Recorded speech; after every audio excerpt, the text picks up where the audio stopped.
আরে সানি, তুই আমার গাড়ির ডিকিতে কি করছিস? বাইরে যা। ওস্তাদ ধীরে কথা বলুন, আমি আপনাকে আরামসে সব বলে দিব। আপনি একটা কাজ করুন, আপনি এটা লাগান। আরে ঠিক আছে, ইয়ারফোন তো লাগিয়ে নিচ্ছি। আরে এই তো লাগিয়ে ফেলেছি, বল এবার কি করব? আপনি এই ভিডিওটা দেখুন একবার প্লিজ। কি বলে এইসব ভিডিও টিডিও? সাহেব, আপনি এই ভিডিওটা মনোযোগ দিয়ে দেখুন। আপনার যে গাড়ি আছে না, এখানে আপনি কোথাও বসে যাবেন না। এটার অনেক বড় কারণ আছে। যদি আপনি এটাতে বসে কোথাও যান না, তাহলে আপনার জীবন চলে যাবে। আপনার গাড়ি ব্রেক ফেল করে রেখেছে চেতনা ম্যাম সাহেব। আরে চেতনা ম্যাম। আরে কি বলতেছে এগুলো এসব? তুই বাইরে বের হ, আমার গাড়ি থেকে তুই বাইরে বের হ, এক্ষুনি বের হও।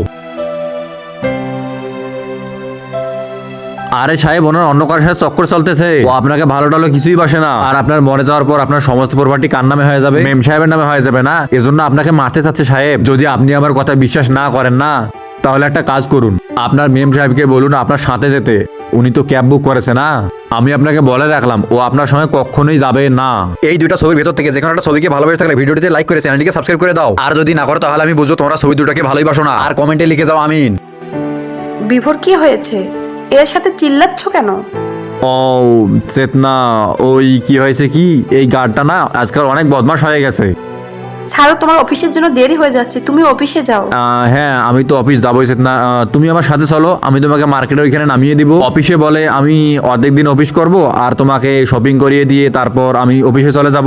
না না বিভোর, আমি তো যাব না শপিং করতে। ওই কি হয়েছে না, আমার এই বন্ধুর ফোন এসেছিল, ও না আসতে পারবে না, কি যেন এমার্জেন্সি কাজ পড়ে গেছে ওর ঘরে, তো প্ল্যানটা ক্যান্সেল হয়ে গেছে। আর হ্যাঁ, আমার শপিং করার মন নেই বর্তমানে। আরে তুমি চলো না আমার গাড়ির সঙ্গে, আসো, চলো বসো। বিভোর, এখন আমার ইচ্ছে নেই না, কতবার বলবো তোমাকে? আর তুমি তো জানো আমি যাব না, তো কেন বলতেছো? কি হয়েছে চেতনা, তুমি বারবার বারণ কেন করতেছো গাড়িতে চড়তে? কোনো সমস্যা হয়েছে নাকি গাড়ির কোনো? আর ওই গাড়ির মধ্যে কিছু হয়েছে নাকি যে যার জন্য তুমি আমাকে গাড়িতে চড়তে বারণ করতেছো? হ্যাঁ, তুমি এই গাড়িতে যেতে কোনো কমফর্টেবল নও, তার মানে এমন কিছু না তো চেতনা? হ্যাঁ, গাড়িতে তো আছে প্রবলেম। এরপরে যা হলো তা দেখতে কমেন্টে পার্ট 2 লিখে যাও।